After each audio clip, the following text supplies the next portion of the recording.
La mémoire de Notre-Dame de Lorette, célébrée le 10 décembre, commémore la Sainte Maison de Nazareth, lieu où, selon la tradition, l'ange Gabriel annonça à Marie qu'elle serait la mère du Christ.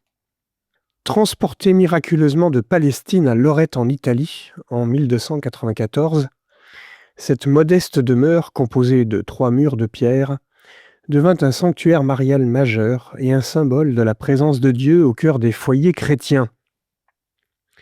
La tradition rapporte que des anges déplacèrent la maison pour la soustraire aux persécutions musulmanes, d'abord en Croatie en 1291, au moment de la perte des États latins d'Orient et la fin de la présence des croisés en Terre Sainte.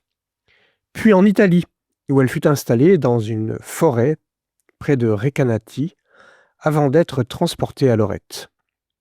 Ce récit, bien que non historiquement vérifiable, fut officiellement reconnu par l'Église, et le sanctuaire devint un lieu de pèlerinage dès le XIVe siècle, attirant des millions de fidèles, dont des saints comme saint Ignace de Loyola, sainte Thérèse de Lisieux et saint Jean-Paul II. Le rayonnement spirituel de Lorette s'étendit bien au-delà de l'Italie.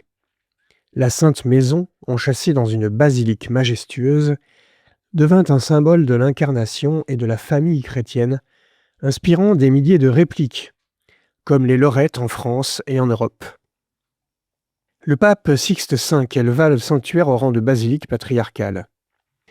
Aujourd'hui, Lorette est un haut lieu de la piété populaire où les pèlerins viennent prier pour la famille, la paix et la protection de la maison, notamment à travers la litanie de Lorette, qui invoque Marie sous des titres comme « Maison d'or » ou « Reine des familles ». La mémoire du 10 décembre est introduite en 1907 par Pie X dans le calendrier liturgique. Cette mémoire facultative souligne aussi l'importance de la maison comme lieu de sainteté, un thème cher à la spiritualité familiale. En 2019, le pape François a visité Lorette pour y signer l'exhortation apostolique Christus Vivit, rappelant aux jeunes que la Sainte Maison est un sanctuaire de l'espérance. Marie reçoit dans les litanies de Lorette le titre de Maison d'or. Selon l'enseignement de saint Jean Damascène, nous apprenons que, je cite, « Marie est le palais de Dieu, la maison dorée où le roi des cieux a établi sa résidence. » Cette métaphore souligne que Marie, par sa virginité et son humilité, est le lieu saint où Dieu a posé sa demeure. On trouve dans ce titre un lien fort entre Marie et sa maison selon une logique de correspondance symbolique. En prenant soin de la maison de Marie, lieu physique sanctifié par l'incarnation du Verbe, les chrétiens de l'époque ont pris soin de Marie elle-même, elle qui fut la demeure maternelle de ce même Verbe incarné. La dévotion à la maison équivaut à une dévotion à la Mère de Dieu elle-même. Risquons-nous à une allégorie dans la perspective de l'écologie intégrale et du soin de la création.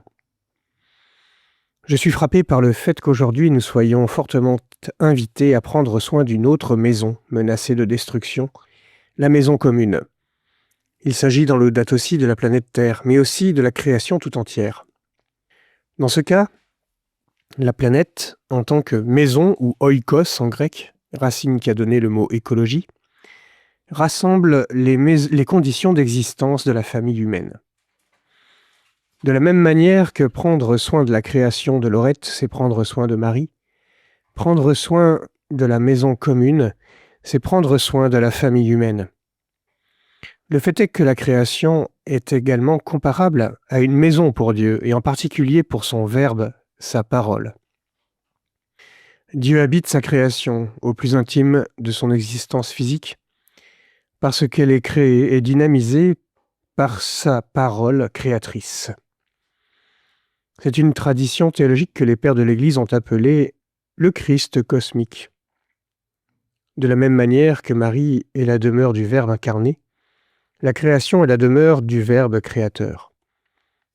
Prendre soin de la maison commune comme création, c'est prendre soin de la demeure du Verbe, et surtout de son œuvre permanente et à venir, car la création est inachevée.